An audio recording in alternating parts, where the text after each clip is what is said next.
میں فلسطین کی وادی پہ کھڑا تھا، دور تا حد نظر انسانی تھا۔ سلیمان علیہ السلام کا مقام ہم تلاش کر رہے تھے، نظر ہی نہیں آ رہا تھا۔ بس ایک چھوٹی سی سڑک تھی، وہ بھی لگتا یہ تھا کہ ابھی کوئی بنی ہے، پہاڑ ہی پہاڑ ہے، ادھر اس ملک کی سرحد ہے، اس ملک کا بارڈر ہے، ادھر وہ ملک ہے، کچھ نظر ہی نہیں آ رہا تھا۔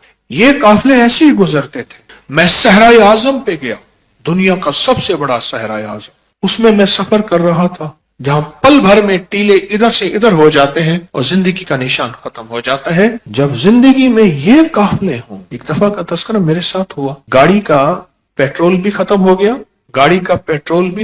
گیا، ختم ہو گیا، راستہ بھی ہم بھول گئے، اور این صحرا میں ہے، این صحرا، راستہ بھی بھول گئے، اور گاڑی کا سلسلہ بھی سارا ختم ہو گیا، جو ریزرو تھا وہ بھی ختم۔ تحت نظر ریت ہی ریت ہے، کوئی راستہ نہیں، اور تحت نظر کوئی زندگی نہیں، کچھ بھی نہیں، تحت نظر کچھ بھی نہیں۔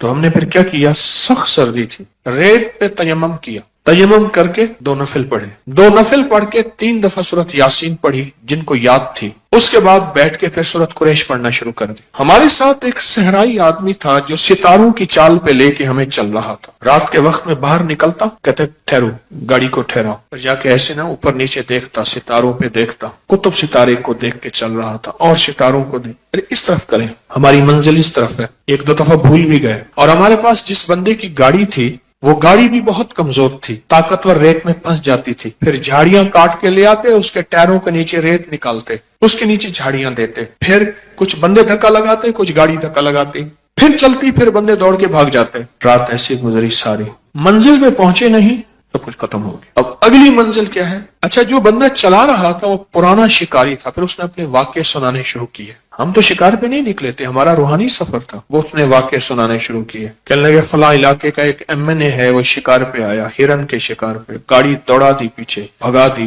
بڑی گاڑی تھی اس کی، 3-4 ہزار CC بڑی گاڑی تھی، لینڈ کروزر۔ گاڑی کا سب کچھ ختم ہو گیا، پیٹرول ختم ہو گیا، پھر گاڑیاں اکٹھی تھیں آپس میں، ہرن کے پیچھے جو گاڑی لگائی، ہرن پیچھے بھاگا تو گاڑیاں بچھڑ گئیں۔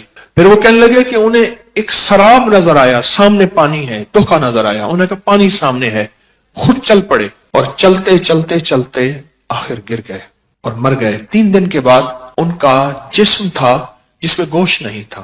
کہنے لگے ایک دم میں آ رہا تھا شکار پہ، تو مجھے دور سے ایک کپڑا نظر آیا، جھاڑیوں پہ نا وہ کپڑا ڈال دیتے ہیں، وہاں ایک ترتیب ہے کہ کپڑے کو دیکھ کے بندے آئیں۔ اونچی جھاڑی پہ مجھے کپڑا نظر آیا، میں نے کہا کوئی بندے ہیں، پریشان ہیں۔ دیکھا تو 2 میاں بیوی تھے، ان کے منہ میں جھاگ ابھی باقی تھی، ایڑیاں رگڑ کے زخمی ہو چکی تھی، جسم گرم تھا، پیاس سے مر گئے، ابھی جھاگ بھی باقی تھی، منہ سے جھاگ نکلتی رہی، ایڑیاں رگڑتے رہے، موت و حیات کی کشمکش میں آخر مر گئے۔ جھاگ بھی باقی تھی، جسم بھی گرم تھا، ابھی جانور نہیں پہنچے تھے، کھانے والے، نوچنے والے، گدھے اور جانور۔ تو اس نے یہ ہمیں واقع سنانے شروع کر دی۔ اب یہ واقع سنائے اور ہراساں اور خوف پیدا ہو۔ میں نے ان سے عرض کیا سورۃ قریش ہمارے ساتھ، جو سورۃ قریش پڑھنے کا وہ وقت آیا نا، اضطرار کا وقت، بے چینی کا وقت، جب کچھ نظر نہیں آ رہا، بندے کو نا کھڑا کر دیے جائے کنویں پہ، کنواں ہو نیچے اندھا، ٹھیک، اور اس سے کہا جائے کہ سورۃ قریش تجھے بچائے گی، بول کیسے پڑھتا ہے؟ تو بول کیسے پڑھے گا؟ ہم تو دعائیں پڑھتے ہیں، مانگتے کہاں ہیں؟ ہم دعائیں پڑھتے ہیں، مانگتے کہاں ہیں؟ میں پھر عرض کر رہا ہوں، ہم دعائیں پڑھتے ہیں، مانگتے کہاں ہیں؟ کہاں مانگتے ہیں؟ ہم تو مانگتے نہیں ہیں۔ وہ سورۃ قریش پھر میں نے کیسے پڑھی ہوگی، اور میرے ساتھ جو قافلے کے لوگ تھے کیسے پڑھی ہوگی؟ سوچیں، سورۃ قریش نفل پڑھے، اور نفل بھی اس سے پوچھے قبلہ کس طرف ہوگا، اس صحرائی سے پوچھا قبلہ کس طرف ہوگا، تو اس نے ستاروں کو ایسے دیکھ کے ایسے کہا کہ قبلہ تو اس طرف ہوگا۔ اس طرف منہ کر کے ہم نے نفل پڑھے، اور نفل پڑھنے کے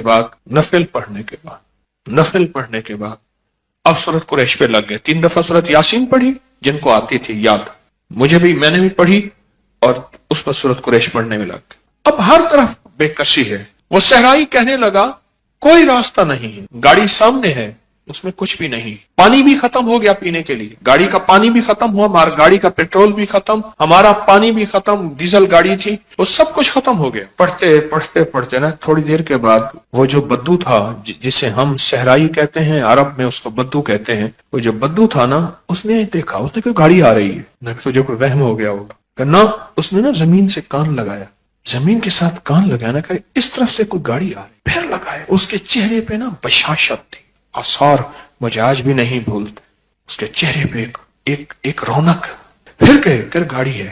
اچھا کچھ دیر کے بعد اس کی زو ہم نے بھی آنا شروع ہو گئی، گاڑی آ گئی اور دیکھا تو دور سے ایک ٹرک آ رہا، اس نے کہا بوزر آ گیا، بوزر آ گیا۔ اور ٹرک والے دور سے ہمیں دیکھا تو ہارن دیا، ہماری طرف رخ کیا، ہم بندے بیٹھے ہیں، گاڑی کھڑی ہے، مجھ سے ہم سے پوچھ رہے ہیں تم یہاں کیسے؟ ہمارا تو سب ختم ہو گیا، آپ انہیں میں راستہ بھول گیا۔ میں بارڈر پہ ہماری جو فوجیں ہیں ان کے لیے پانی لے کے جا رہا ہوں، وہ ٹینکر تھا پانی کا، ریت میں چلنے والا، بہت طاقتور، کھینچ کے چلنے والا پانی کا ٹینکر تھا۔ اس نے کہا ہم راستہ بھول گئے ہیں، اور بڑی مشکل سے راستہ کرتے کرتے ہمیں نظر نہیں آیا اور ہماری گاڑی کا رخ اس طرف ہو گیا۔ رحلۃ الشتاء والصیف، جب قافلے راستہ بھول جائیں، جب سفر میں الجھ جاؤ، وہ سفر صحرا کا ہو، وہ سفر زندگی کا ہو، وہ سفر کاروبار کا ہو، وہ سفر روح کی دنیا کا ہو یا روحانیت کا ہو، جب زندگی کے کسی نظام میں تمہارا قافلہ گرداب میں، سراب میں، عذاب میں کہیں بھی اٹک جائے، پھنس جائے، تو پھر سورت قریش تمہارا ساتھ دے گی، پر پڑھنا ایسے جیسے میں نے صحرا میں پڑھا تھا۔ ہاں اس نے پانی پلایا، اس نے ڈیزل دیا، وہ خود ڈیزل تھا، وہ جو ٹرک تھا، اس نے سب کچھ دیا۔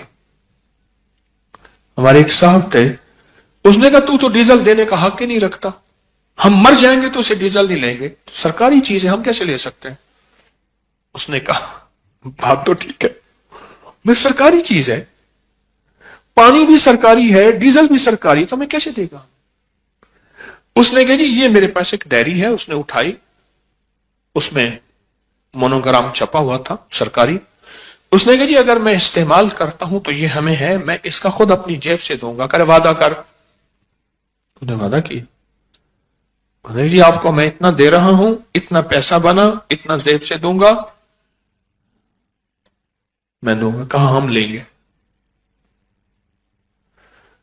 جب اس کی غیبی مدد آتی ہے، جب وہ غیب سے کرنے پہ آتا ہے، اور بندے کی تڑپ، بندے کی طلب، اندر کی بے چینی اور بے کلی اور بے قراری عرشوں سے فیصلے کرواتی ہے، پھر گاڑیاں ایسے بھٹک جاتی ہیں۔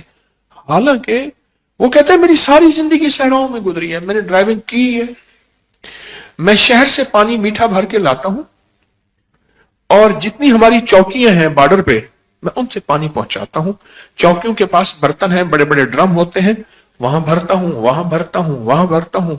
میری زندگی کا پہلا واقعہ ہے، وہ دو آدمی تھے، کہنے لگے میری زندگی کا پہلا واقعہ ہے، میں راستہ بھول گیا ہوں۔